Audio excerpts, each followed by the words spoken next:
Muito boa noite a todos. Muito boa noite. Que Jesus nos abençoe, nos ampare nessa nossa proposta de conhecê-lo melhor, compreendê-lo melhor, sentir melhor o seu coração, o seu entendimento, para que assim possamos, todos nós e cada um de nós, fazermos as transformações que são necessárias para que a gente cresça e seja cada vez mais feliz, atingindo a perfeição. Ele é o modelo, o guia, o caminho, a verdade, a vida. Que a gente vá se convencendo disso sempre, sempre mais e mais. Hoje nós vamos dar sequência ao nosso estudo dos 15 princípios fundamentais. Estamos estudando a reencarnação. Tivemos na segunda-feira passada, dia 4, de julho, estivemos conversando sobre a reencarnação, buscando uma argumentação mais filosófica sobre ela, buscando compreender as incoerências da nossa própria fé e buscando justificar a reencarnação com base na lógica, na coerência, na consistência durante a análise das passagens do Evangelho. E hoje nós vamos, segundo a proposta que lançamos na semana passada, vamos conversar um pouco sobre a reencarnação na Bíblia. A Bíblia fala de reencarnação, o Velho Testamento fala, o Novo Testamento fala. Então hoje nós vamos abordar alguns versículos da Bíblia, alguns capítulos, alguns versículos, algumas passagens do Evangelho, tanto do Velho quanto do Novo Testamento, para ver se a gente consegue chegar num denominador comum sobre estar ou não falando de reencarnação, a Bíblia. Por que isso? Porque alguns acreditam que não esteja falando. Outros já conseguem enxergar. Jesus, num determinado momento, em oração, ele agradece a Deus. Graças te dou, ó Pai, por ter escondido essas coisas dos doutos e entendidos e tê-las mostrado aos pequeninos. Essas coisas são esses entendimentos que a gente vai garimpando das passagens do Evangelho e trazendo para a nossa vida. Essa garimpagem aí que nós estamos nos referindo, garimpando essas pepitas de entendimento, de ouro mesmo de entendimento, tirando o espírito da letra e trazendo para nós uma compreensão nova do Evangelho, em espírito e em verdade. No diálogo de Jesus com a mulher samaritana, ele nos diz que dia viria em que não se adoraria o Pai nem no templo em Jerusalém, nem no monte dos samaritanos, mas adoraria o Pai em espírito e em verdade. Essa é a proposta da gente arranjar recursos, arranjar requisitos, entendimento novo, para a gente começar a adorar ao Pai em espírito e em verdade, tirando o espírito da letra e buscando o sentido mais profundo do Evangelho de Jesus. Vamos fazer a nossa prece para a gente iniciar o nosso estudo de hoje, rogando a Jesus que nos ampare, que nos abençoe, agradecendo a Deus pela vida, pelas oportunidades, agradecendo a Jesus pelo investimento em nós, por nunca desistir de nós e por sempre nos amparar e nos apoiar, nos incentivar na busca de melhores dias. Agradecer aos amigos espirituais, incansáveis nesse processo de socorro de cada um de nós, nos nossos momentos de fragilidade e de dificuldade. Orientadores, querem sempre o nosso bem. Obrigado, amigos. Que a paz de Jesus esteja com vocês, esteja conosco e que chegue aos nossos lares e que chegue aos corações de todos aqueles com os quais nós convivemos e de todos aqueles que estão sob a tutela do Cristo. Fica conosco, Senhor, que assim seja. Muito bem. Então, nós vamos falar hoje já foi dito, de a reencarnação está na Bíblia ou não? A reencarnação está na Bíblia ou não? Para a gente entender reencarnação, muitas vezes a gente não entende, humanidade, não entende, porque também não admite a preexistência da alma. Então, para reencarnar, é preciso que haja a preexistência. Ninguém reencarna se ele já não existir. E isso o Evangelho está cheio de anunciações, de reencarnações, de reconhecimento dessa preexistência do Espírito. A gente vai ver isso hoje. Os profetas, cada um deles se posiciona mostrando para nós a reencarnação e mostrando para nós a responsabilidade pessoal e intransferível e mostrando para nós a reencarnação como ferramenta para que se aplique a justiça divina em nossas vidas. Aqui se faz, aqui se paga, não é assim que a gente vê? Quem semeia vento, colhe tempestade, não é assim que a gente escuta?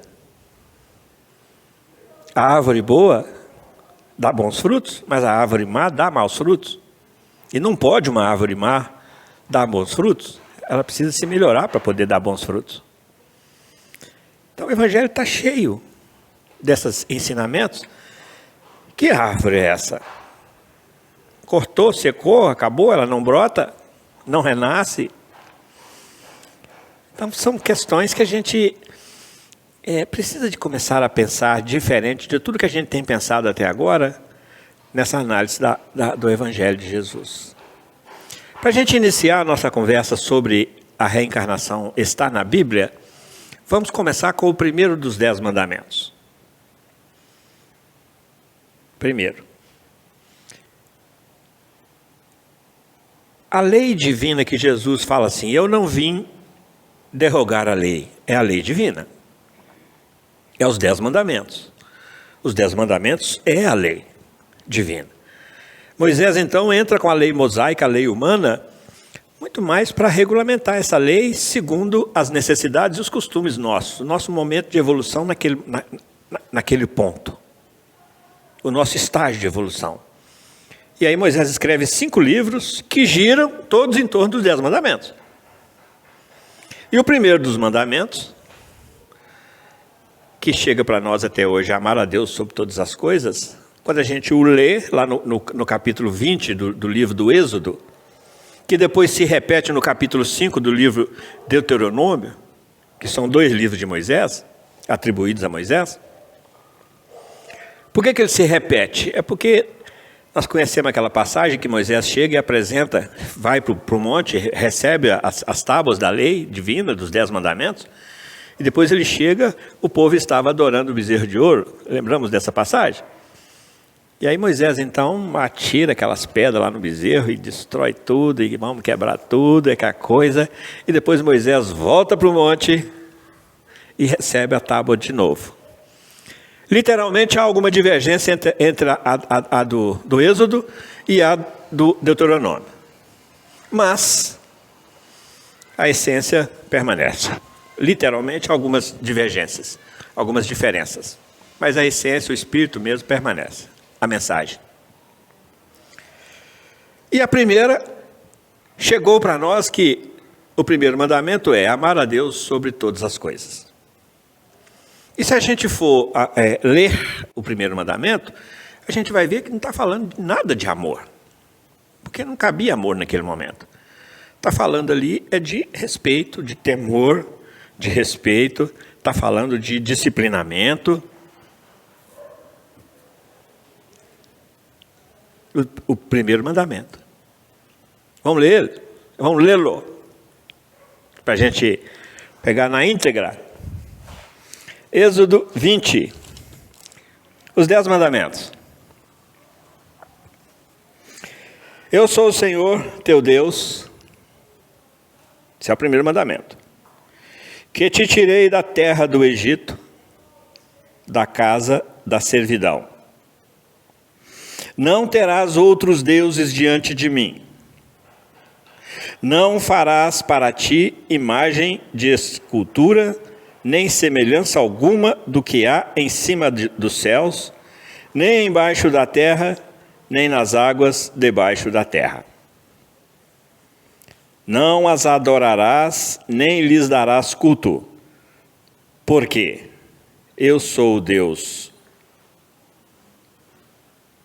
zeloso, eu sou o Senhor teu Deus, Deus zeloso, que visito a iniquidade dos pais nos filhos na 3ª ou 4ª geração daqueles que me aborrecem. Eu sou o Deus zeloso, que visito a iniquidade dos pais nos filhos na 3ª ou 4ª geração daqueles que me aborrecem. Mas é só coisa ruim? Aí continua. E faço misericórdia até 1000 gerações daqueles que me amam e guardam os meus mandamentos. Vamos entender isso? Falou de reencarnação aqui? Falou? O tempo inteiro, gerações e gerações e gerações. Nós já vimos isso muitas vezes aqui, já falamos disso muitas vezes. Mas hoje é um dia muito especial porque nós estamos mostrando, buscando enxergar, aliás, a reencarnação na Bíblia. Então a gente foi lá no primeiro mandamento. Não terás outros deuses diante de mim, porque eu sou o Deus zeloso, que visito a iniquidade. O que é iniquidade mesmo? Repetição de pecados, repetição de transgressões às leis. Isso é chamado de iniquidade. E nós temos sido iníquos, porque em muitas oportunidades nós estamos tendo chances novas em cada uma das reencarnações e estamos repetindo as mesmas transgressões às leis. A gente vem para corrigir, acaba não corrigindo e repetindo todos os erros. E isso vai virando iniquidade. Eu sou o Deus zeloso que visito a iniquidade do pai no filho na 3ª ou 4ª geração. 1ª geração, 2ª geração, 3ª geração, 4ª geração. Que visito que visito a iniquidade do pai no filho na 3ª ou 4ª geração. Então o filho vai aparecer aqui ou aqui ou ir aqui. E aqui, pode, ele veio aqui, não resolveu não, pula para cá de novo. Mas aí já é uma forçada de barra, por causa do tempo. Normalmente gasta-se um tempo para a gente desencarnar como pai, que agiu, a ação é do pai. A ação é do pai. Agiu. Vem Jesus e fala assim, cada um, ensina para nós assim, cada um receberá de acordo com as suas obras. Então, se agiu, obrou, a responsabilidade é do pai. Aí vem a questão 12 do Livro dos Espíritos e traz para nós os atributos de Deus. Aí o último dos atributos traz para nós assim, fala para nós assim, Deus é soberanamente justo e bom. Ou então ele não é Deus. Então nós estamos analisando isso aqui na certeza de que Deus é justo e é bom. Mas não é justo mais ou menos não. Soberanamente justo e bom. Aí, quando nós, na nossa ignorância, escutamos isso aqui, aí nós falamos assim, o filho paga pelo Pai. É essa expressão que nós usamos. O Pai faz, o Filho é que paga. Aí Jesus chama Ezequiel. Quem é ele? Profeta. Chama Jeremias. Quem é ele? Profeta. O que eles vêm fazer? Explicar para nós isso aqui. Trazer para nós essa explicação. Por quê? Aí eles vêm, no livro de Jeremias e no livro de Ezequiel, vem falando exatamente sobre isso aqui. Basta que a gente vá lá, abra o livro dos dois e vai ver que eles estão explicando essa confusão que nós fizemos aqui. Ezequiel, inclusive, fala assim: ó Israel, que discurso que é esse que transita, que rola aí, que existe entre vós, que diz que o pai come a uva verde e o filho é que tem o dente estragado, que o pai comete a iniquidade e o filho é que paga. Jeová é sábio, Jeová é justo. Tudo é Ezequiel vindo falando isso aí para nós. E de maneira nenhuma puniria o filho no lugar do pai. Se o pai que cometeu a iniquidade, o pai é que vai responder por essa iniquidade. Está tudo lá no livro de Ezequiel. Então, o que ele está falando para nós? Olha, o pai age, desencarna, retorna ao plano espiritual. Primeira geração, segunda geração, terceira geração, quarta geração. Desencarna, retorna ao plano espiritual. O pai. Por quê? Porque ele é espírito único, imortal, responsável, livre, mas é perfectível. O que é isso? Os erros que ele comete, ele vai ter oportunidade de consertar e vai consertar. Pode demorar. Qual que é o prejuízo de demorar? Enquanto demora mais, sofre mais.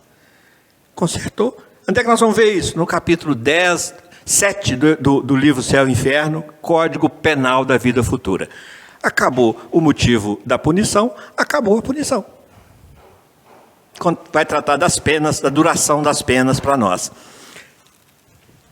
O pai desencarna, retorna ao plano espiritual, preparar uma nova encarnação para ele corrigir as suas ações mal feitas, negativas.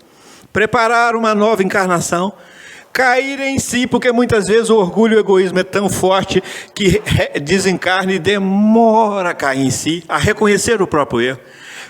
Tomar consciência, resolução de voltar, entrar na fila para voltar, porque não é só chegar lá e falar assim, eu vou reencarnar de novo, voltar. Não, não é assim.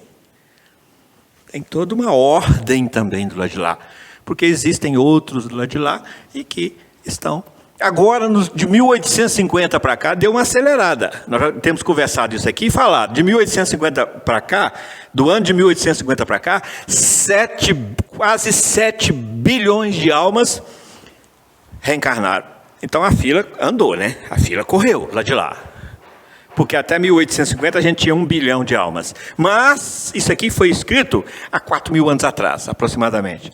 Então a reencarnação tinha fila. Tinha um tempo para reencarnar. Hoje, via de regra, o que é necessário para que aconteça uma reencarnação?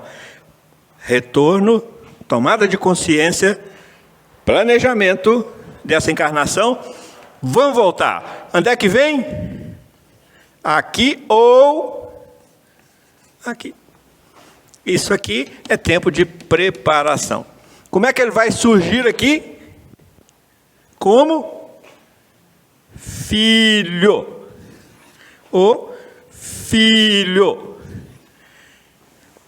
Aqueles que estão aqui e que conheceram esse aqui, quando enxerga esse aqui com as manifestações das suas ações e às vezes até a questão gesticular, até a questão da gesticulação, até a questão física. Aqueles que conheceram esse aqui, olham para ele e falam assim, gente, mas como é que ele se parece com avô dele, ou com o bisavô dele. Não é que se parece, ele é o bisavô. É um corpo novo para um mesmo espírito num outro tempo. Com o objetivo de quê? De consertar aquilo que precisa ser consertado. Pergunta? Sim? Mais alto, por favor. No João Cássio, tem um tempo, né, para consolidar a reencarnação. E você falou que pode voltar como um filho também, né? Pode ter essa diferença de um tempo curto. Seria o caso de uma criança natimorta? Por exemplo, um natimorto e o próximo filho da mãe seria o mesmo espírito? Pode acontecer? Pode não acontecer? Pode sim. De vir um filho, vir um espírito, reencarnar, ter essa reencarnação frustrada e imediatamente ele voltar. Pode, perfeitamente. Porque sabe-se lá que causa que foi para que acontecesse essa frustração da reencarnação? Então, uma nova tentativa. Se não ficar mágoa naquilo, se não ficar revolta, se não ficar... Ou seja, aquilo que precisa de acontecer, precisa de acontecer. Porque só tem uma forma de ele evoluir. Reencarnando. Eu queria ser um caso de um investimento assim. Sim. E a mãe soube que era o mesmo,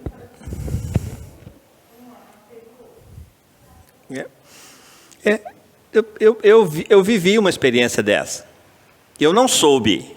Mas assim, dentro de mim, por questões intuitivas, eu tenho uma convicção de que é o retorno do mesmo filho que, por um problema de saúde, teve a reencarnação frustrada.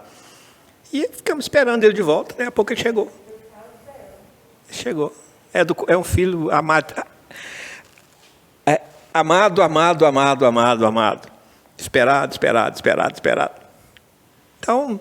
Mas assim, eu tive anúncio de que era ele? Não. Intuitivamente, eu acredito ser ele. Mas não posso afirmar que seja. Tá? Aí já é uma questão muito mais pessoal, né? De sentimento. Mas há situações em que quase uma convicção, né? Segundo relatos que a gente vê. Sonha, tem evidência, tem... Tá? Então... Ficou claro isso aqui, gente? Ficou claro? Então, só tem o primeiro mandamento dos 10 mandamentos, que foi o primeiro comando de Deus para nós. No primeiro mandamento, eles já estão oferecendo para nós a senha. Olha, é preciso reencarnar. É preciso reencarnar. É preciso reencarnar. A reencarnação é um fato. Aqui, por ela ser um fato, vai ser o meu primeiro mandamento. Para tudo começar como deve ser começado, para tudo ser entendido como deve ser entendido.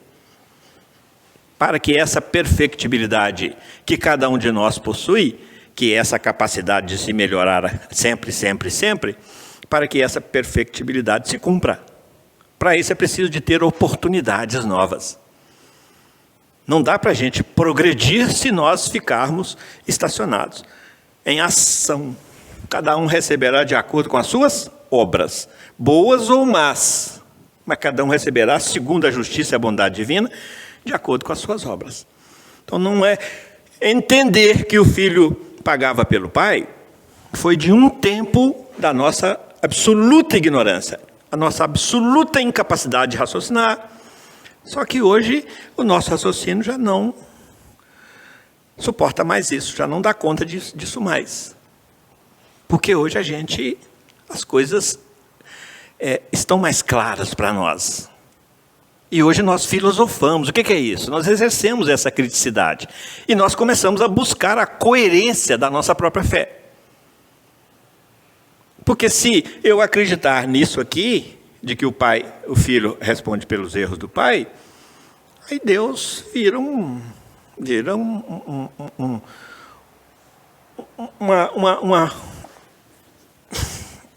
empecilho para eu me compreender nessa fé. Hoje o Espiritismo chega e traz para nós os atributos de Deus e nos dá essa ferramenta para que a gente possa raciocinar a nossa fé. Então, o primeiro mandamento é que vem dizer para nós sobre reencarnação. Isso é no Velho Testamento. Mas há uma pré-existência que precisa ser entendida. Vamos pegar algumas aqui. Dentro dessa proposta de enxergar o problema da pré-existência. Olha o que Jeremias fala de si. O profeta Jeremias. Está lá em Jeremias no primeiro, ele está se apresentando como profeta. No primeiro capítulo de Jeremias, no versículo 5. Ele fala assim, falando em transe, né?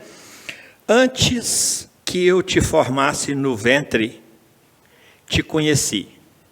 E antes que saísse da madre, te santifiquei. Um profeta para as nações, te constituí. O que ele está falando? Antes de todo esse processo aqui, eu já te conhecia. Pré-existência da alma. Antes desse processo, antes de você entrar no ventre da madre, eu já te conhecia. Antes que te formasse no ventre, te conheci. E antes que saísse da madre, te santifiquei. O que é isso? Te preparei. Preparei para quê? Para que você cumprisse a missão que você veio fazer aqui, que é de ser meu representante na terra. Isso é Deus falando para ele. Isso é na palavra dele, é Jeová falando para ele, no entendimento dele. Quem é o profeta? É aquele que recebe a missão de trazer para uma comunidade ou para uma determinada humanidade, de determinado local, de determinado mundo, uma mensagem dos planos maiores da vida em nome de Deus. Havia um espírito falando, porque hoje a gente entende que não é Deus que estava falando. Havia um espírito ali que se passava como Deus. A gente quem era vidente via os espíritos iluminados e não tinha distinção, não sabia distinguir. Para ele era Deus. Mas hoje o nosso raciocínio hoje não aceita mais que Deus saiu lá de cima e veio cá para fazer isso. Porque tem tantos mensageiros, por que não o próprio Cristo? E se falar que é o próprio Cristo, já dá para acreditar? Dá. Por quê? Porque o Cristo está nos acompanhando, nos assistindo, nos sustentando, desde o momento em que nós fomos confiados a Ele. Poderia muito bem ser o Cristo? Poderia. Embora poderia ser um Espírito enviado também do Cristo. Um delegado do Cristo.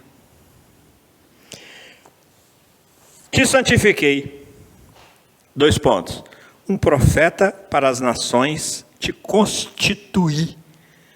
Então o profeta é aquele que vem constituído, com uma missão constituída. Mas o que nos interessa aqui, dentro do que nós estamos conversando, é focar na pré-existência do Espírito. Então não tem um Espírito sendo formado e um corpo novinho formado para aquele Espírito formado ao mesmo tempo. O Espírito já existia. O corpo está sendo formado para esse Espírito vivenciar uma experiência nova. Assim que essa experiência se concretizar, esse corpo se findará e esse Espírito continuará a sua jornada, a imortalidade da alma. Vamos ver essa questão aí do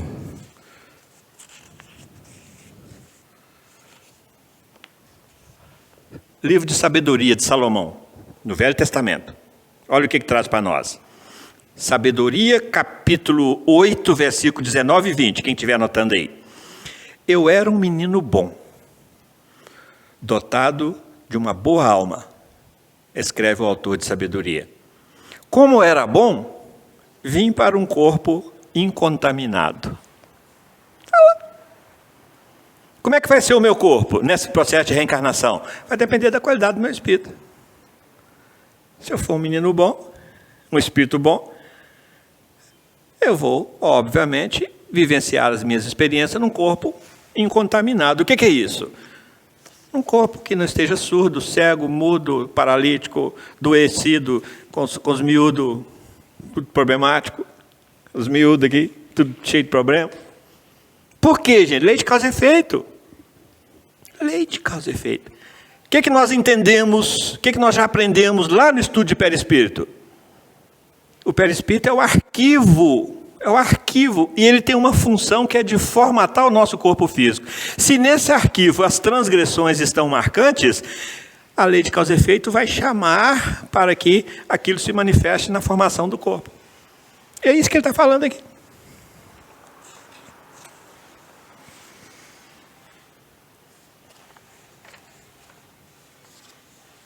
Olha Ezequiel o que fala.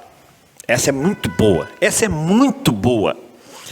Para a gente entender essa questão de formar um corpo para um espírito.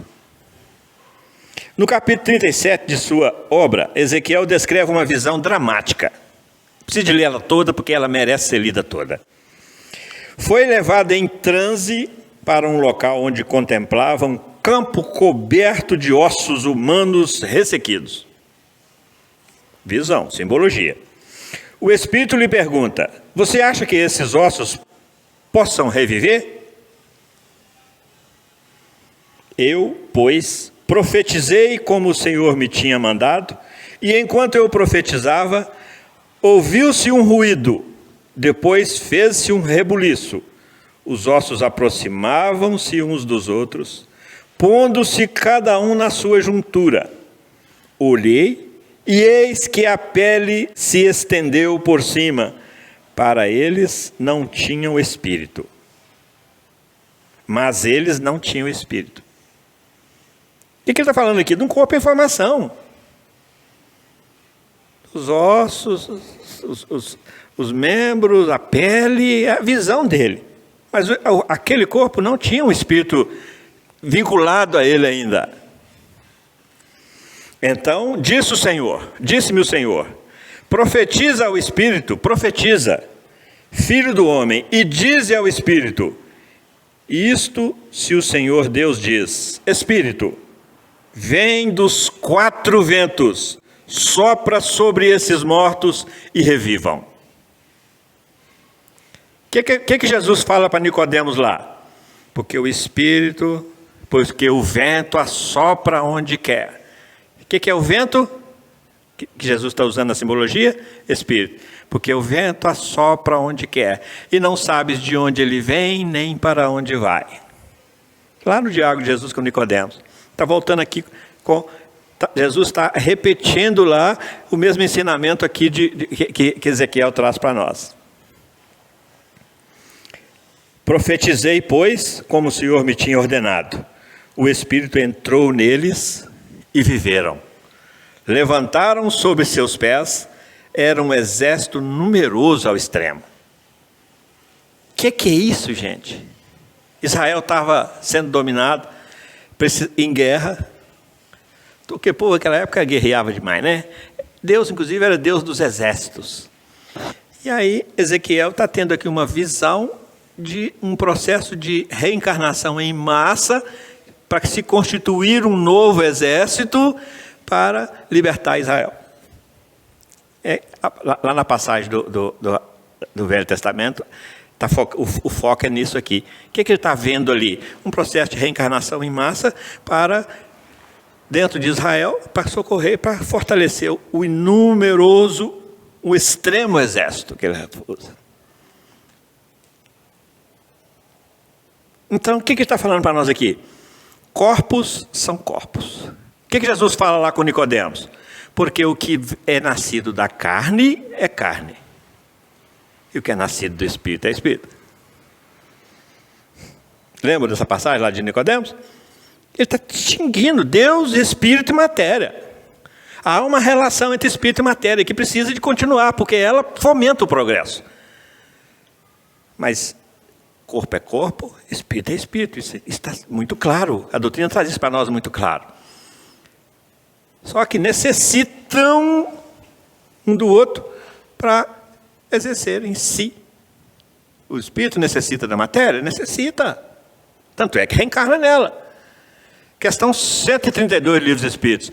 Objetivo da encarnação. O que é que os Espíritos respondem? Todo espírito necessita vivenciar as experiências da matéria. Necessita por quê? Para evoluir. O que é que nós viemos fazer aqui? O Espiritismo hoje diz para nós com muita clareza: nós estamos encarnados, nós viemos aqui com um único objetivo: evoluir. O resto são objetivos que nós vamos criando que convergem para esse objetivo fundamental, que é a evolução da alma. Por quê? Porque nós somos livres e escolhemos os nossos próprios objetivos, pseudo-objetivos. Cometemos equívocos quando não fazemos com que esses objetivos escolhidos por nós convirjam para esse ponto fundamental, que é o objetivo fundamental, que é a evolução. Porque para ficar do mesmo tamanho, nós ficamos onde é que estiver, não precisa vir cá. Então a questão 132 fala para nós do objetivo da encarnação. E que nós necessitamos de contribuir com a parte que nos toca na obra da criação. Está lá na questão 132. Como é que a gente vai evoluir? Agindo no bem. Contribuindo com a parte que nos toca na obra da criação. O que é a obra da criação? O universo. Com nós dentro. Com tudo que está dentro. Qual que é a nossa contribuição? Ação no bem. Qualquer que seja a nossa ação no bem. Porque quando nós emitimos um pensamento no mal, nós já estamos atrapalhando o universo. E entramos na lei de causa e efeito. O que é a lei de causa e efeito? Tudo está em harmonia no universo. Quando nós desarmonizamos, nós chamamos para nós a responsabilidade de harmonizar de novo. Isso é a lei de causa e efeito. Ela não é boa nem ruim. Ela é um instrumento para atingirmos a perfeição. É uma lei divina que regula as nossas ações no bem e no mal, com as suas devidas consequências. Nós vamos interromper aqui esse vídeo uns minutinhos, só para a gente fazer um intervalo. Voltamos daqui a pouquinho. Até já.